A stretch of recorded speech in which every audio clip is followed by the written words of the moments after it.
Martial master episode 26 தான் நம்ம பார்க்க போகிறோம். எபிசோடுக்குள்ளே போகிறதுக்கு முன்னாடி என்னோட சேனலை நீங்கள் மறக்காமல் சப்ஸ்கிரைப் பண்ணிவிடுங்க.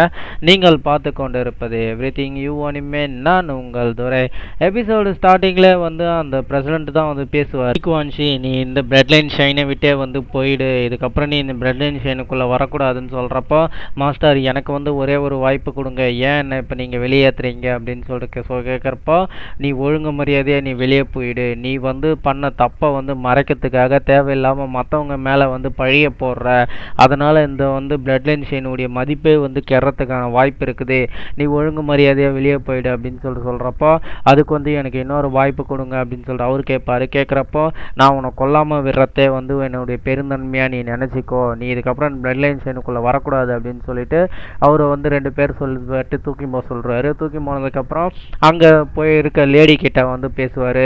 அப்போ தான் அந்த லேடி கேட்பாங்க, நான் இது போல் தவறு இதுக்கப்புறம் நடக்காமல் பார்த்துக்கிறேன் பிரசிடென்ட் அப்படின்னு சொல்கிறப்போ, அதுக்கு பிரசிடென்ட் என்ன சொல்லுவார்னா, நீ பண்ணது தப்பு கிடையாது, நீ அந்த யங் மாஸ்டரை கூட்டிகிட்டு வரலன்னா என்னுடைய டூலை ஆக்டிவேட் பண்ண எனக்கு தெரிஞ்சிருக்காது, சரி அவருடைய பேர் என்ன, அவருடைய பேக்ரவுண்ட் என்னன்னு சொல்லிட்டு கேட்குறப்போ, அதுக்கு அந்த லேடி என்ன சொல்லுவாங்கன்னா, அவர் பேர் குயின் சான் தான் சொல்லுவாங்க, அதுக்கு மேலே எனக்கு எதுவும் தெரியாது அப்படின்னு சொல்கிறப்போ, என்னை நீங்கள் வேலையை விட்டு தூக்கிட மாட்டீங்களா அப்படின்னு சொல்லி கேட்குறப்போ, அதெல்லாம் உனக்கு தூக்க மாட்டேன், நீ உனக்கு பார்த்தீங்கன்னா இன்க்ரிமெண்ட் பண்ணியிருக்கேன், நீ இன்னைக்கு 2 நாள் லீவ் எடுத்துக்கிட்டு நீ அதுக்கப்புறம் வேலைக்கு வா அப்படின்னு சொல்லுவாங்க. சொன்னதுக்கப்புறம் அந்த லேடியும் அந்த இடத்துலேருந்து போனதுக்கப்புறம் பக்கத்தில் இருக்கிற டெக்கான்லியை பார்த்து, நீ எனக்கு ஒரு ஹெல்ப் பண்ணணும், ஏன்னா நீ குயின்ஷானுடைய பேக்ரவுண்டும் அவனுடைய கல்டிவேஷனுடைய மாஸ்டரையும் பற்றி நீ தெரிஞ்சுக்கணும் அப்படின்னு சொல்கிறப்போ, அப்போ தான் டெக்கான்லி தான் மனசுக்குள்ளே நினச்சிப்பாரு, நம்மளுடைய பிரசிடென்ட் யாருக்கும் இந்த அளவுக்கு இந்த இம்பார்ட்டண்ட்டை கொடுத்தது இல்லையே, ஆனால் இந்த யங் மாஸ்டர்கிட்ட இவ்வளோ இம்பார்ட்டன்ட் கொடுக்குறாரு அப்படின்னு சொல்லிட்டு டெக்கான்லி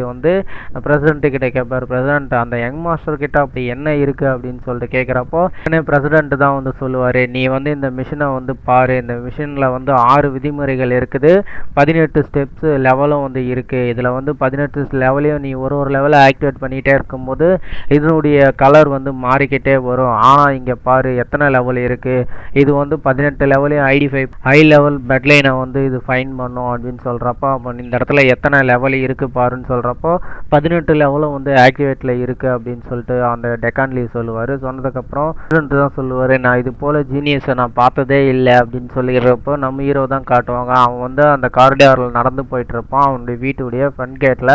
ஸோ அந்த இடத்துல பார்த்தீங்கன்னா உட்காந்து கல்டிவேஷன் பண்ணிகிட்டு இருக்கும்போது, இப்போ மார்ஷல் ஆர்ட்டில் இருக்கவங்க தன்னுடைய கல்டிவேஷனை இம்ப்ரூவ்மெண்ட் பண்ணணும் இல்லை ஆக்டிவேட் பண்ணால் பிளட் லைன் ஷைன் மூலிமா ஆக்டிவேட் பண்ணுவாங்க, அப்படி கிட்ட இல்லைன்னா மான்ஸ்டர் கிட்ட இருந்து வராதுன்னு ஸ்பிரிச்சுவல் ஸ்டோனை வச்சு தான் ஆக்டிவேட் பண்ணுவாங்க. இருக்கும்போது என்னுடைய லைட்டிங் பிளட் லைன் பார்த்தோன்னா அது ஆட்டோமேட்டிக்காக வேலை செய்யுது, ஆட்டோமேட்டிக்காக அதனுடைய டெவலப்மெண்ட்டை கொண்டுட்டு போகுது அப்படின்னு சொல்லிட்டு நம்ம ஹீரோ பேச நினைப்பான். உட்காந்து அவனுடைய கல்டிவேஷனை தொடங்கிட்டு இருப்பான். அப்போ தான் அவங்க அம்மா எட்டி பார்க்குறப்போ அவன் கல்டிவேஷன் பண்ணிங்கிறத பார்த்துட்டு அவங்க அம்மா விட்டுட்டு போயிடுவாங்க. அப்படியே மறுநாள் காட்டுவாங்க. மறுநாள் காட்டுறப்போ நம்ம ஹீரோ தான் என்னுடைய கல்டிவேஷன் லெவல் ஹியூமன் லெவலை கிராஸ் பண்ணிடுச்சு, இப்போ என்னுடைய குயிக் பார்ட்டில் எனர்ஜி 10 டைம்ஸாக இருக்குது அப்படின்னு சொல்கிறப்போ, அப்போ தான் அவங்க அம்மா நீ என்ன தான் ஹார்ட் ஒர்க் பண்ணாலும் சாப்பிடாம ஹார்ட் ஒர்க் பண்ணுவியா அப்படின்னு சொல்லிட்டு அவங்க கேட்பாங்க. இப்படியே ட்ரெயின் பண்ணிட்டு இருந்தா உன் உடம்பு ரொம்ப வீக்காக ஆகிடும் அப்படின்னு சொல்லிட்டு அவங்க சொல்லுவாங்க. சொன்னதுக்கப்புறம் நம்ம ஹீரோவும் எழுந்து போகிறப்போ,